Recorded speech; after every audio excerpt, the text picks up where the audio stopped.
How does God's love abide in anyone who has the world's goods and sees a person in need and yet refuses help? Can you think of a time in your life when you have been in need or you needed help of some kind and you experienced love in that moment? One thing that comes to my mind is the day that an apple and a muesli bar made me cry.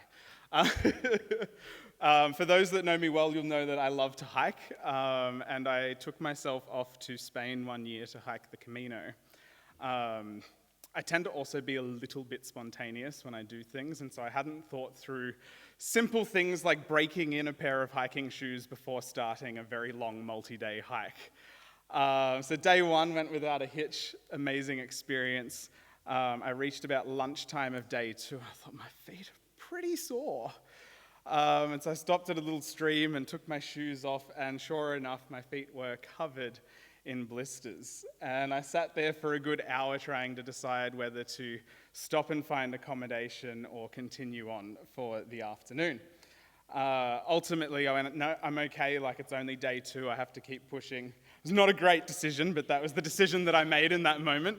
And so I kept walking, and the next town was about like 8 kilometers ahead. So I very slowly make my way there throughout the afternoon, hobbling along.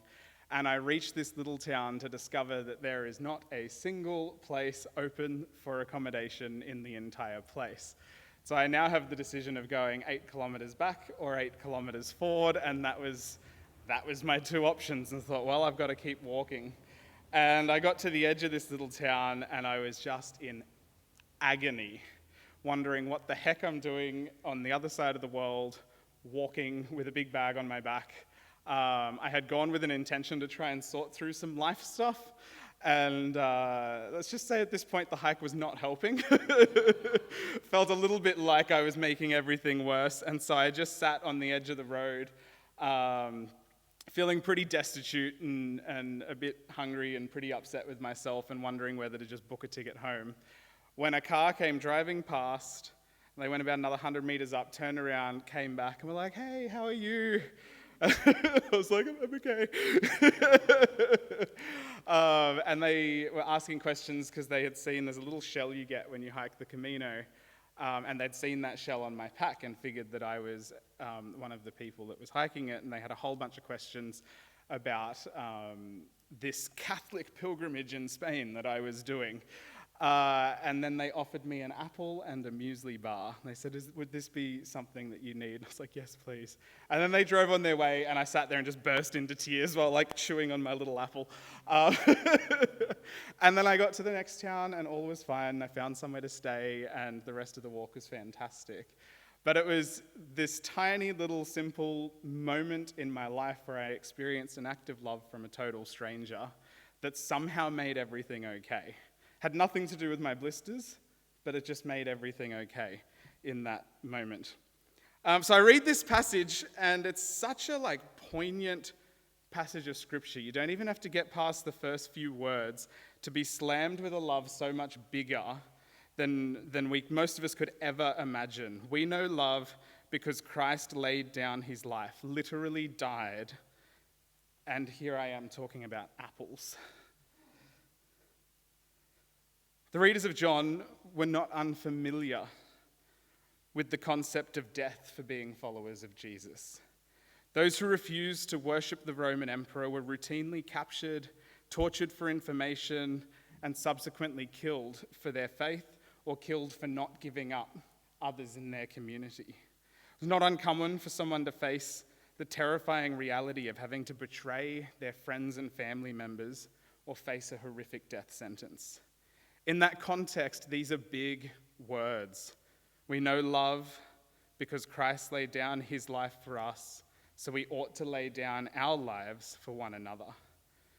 Most of us can't even begin to imagine being put in a position where that is literally asked of us.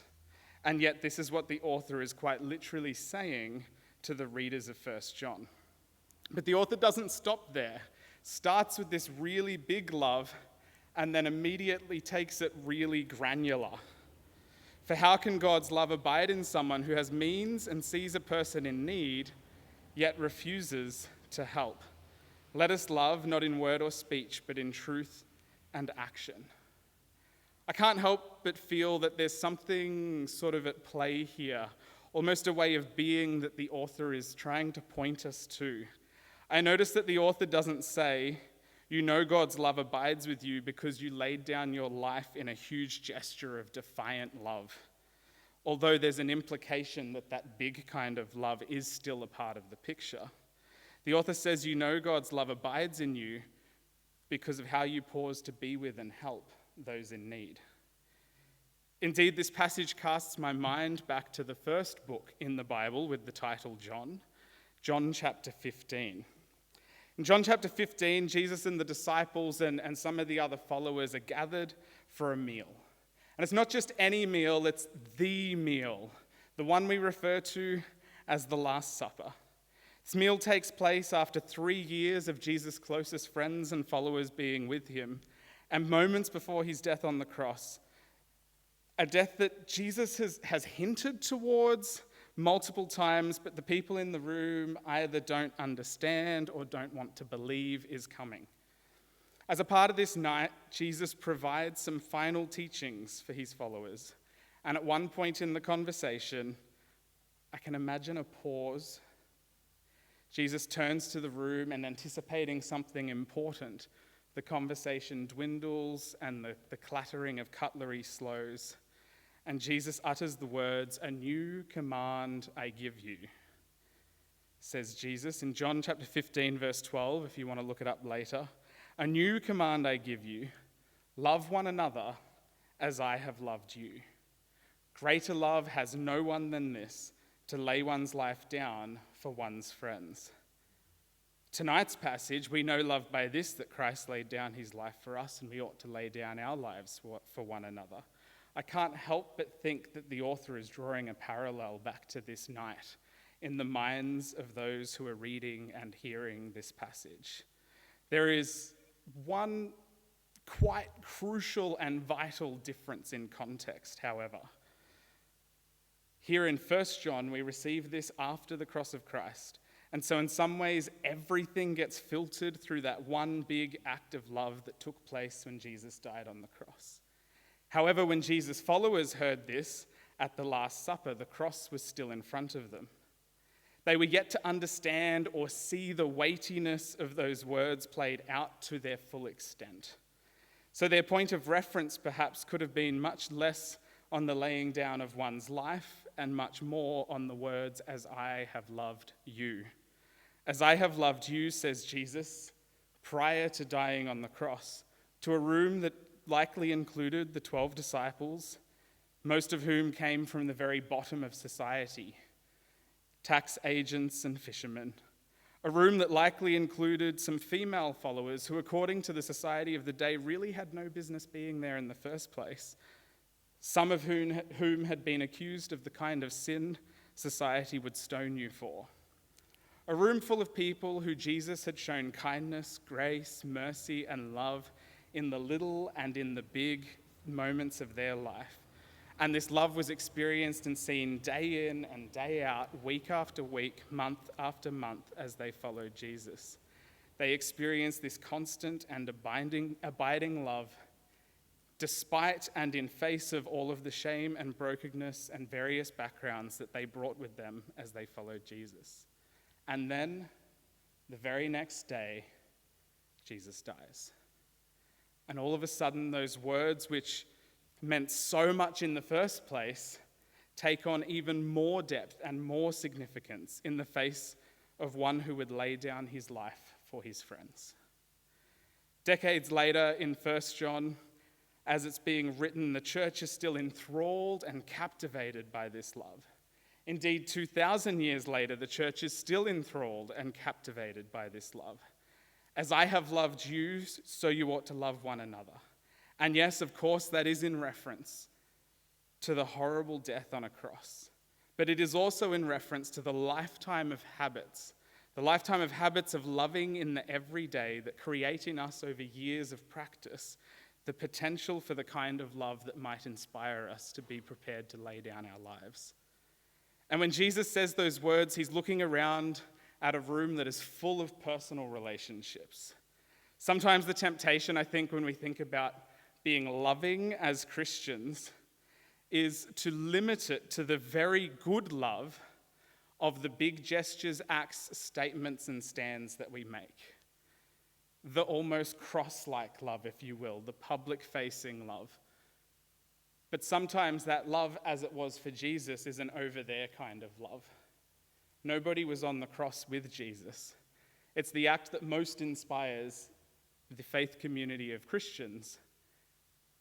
And yet it was something they had to watch and stand away from.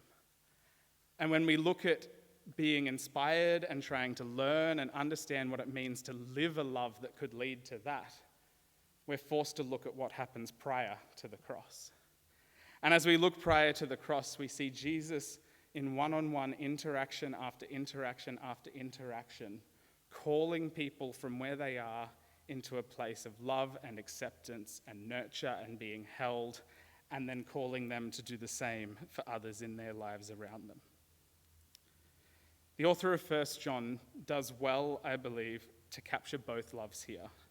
We ought to be inspired, we ought to be challenged, we ought to be in awe of the cross of Christ, which in so many ways is the catalyst for our religion. Yet it is in looking at our means, the things in our hands, our resources, our time, our energy and passion, and seeing a world or a person in need and helping in any way we can. It is in those moments that we know that God's love abides in us. Have you ever met one of those people? Usually they're older, and you kind of know just looking at their face and listening to how they talk that they have love in them and love in their eyes, and you can sense Christ almost like oozing from them. My very first year in full-time ministry, I had a phone call which terrified me. A media group that I did not know existed or was attached to my church denomination in any way called me to say that a contact had reached out to them in my area and it was my job to go and visit this person. I was like, oh, okay. And so I called and arranged an appointment, and I turn up to the house of a 99-year-old lady. And to this day, I have no idea why she wanted contact. Maybe she was starved for conversation, but I am positive that I came away like 20 times more blessed than she was from that interaction. So I walked in, and she had come from a faith that was not Christianity, but had been a follower of God her whole life. And decades prior to me turning up to her house, she had been captivated and enthralled by Christ. And Jesus took a hold of her heart and did something in her life that transformed everything about who she was. And I remember sitting there just being amazed at her faithfulness and her grace and the way that she carried herself in our conversation, sharing story after story after story from her life of what Jesus had done in her and through her. And then at the very, very end, a visit which usually if the pastor or the minister is going to someone's house, you would assume you would pray for them. At the very end, she stands up and says, "Can I pray for you?" And this little 99-year-old lady comes over and places both of her hands on my head and says the most beautiful prayer. I still remember it almost word for word to this day. And then when she releases, the joy like bubbles up out of her, and she just starts doing this little happy dance and just going, "I love Jesus, I love Jesus." And I will never forget that interaction for the rest of my life. But maybe you can think of one of those people, or maybe it's someone, a friend that when you interact with them, there's something about the way they love that sets them apart. And you know, or you sense, or you feel that just God abides in that human. I think in some ways that's what this passage is calling us towards and drawing us to. The kind of love that looks at what's in my hands and says, how can I help and how can I be of service? And in building that love day in, day out in the people that we interact with, maybe one day being called to a kind of love that we would never even imagine or see ourselves doing.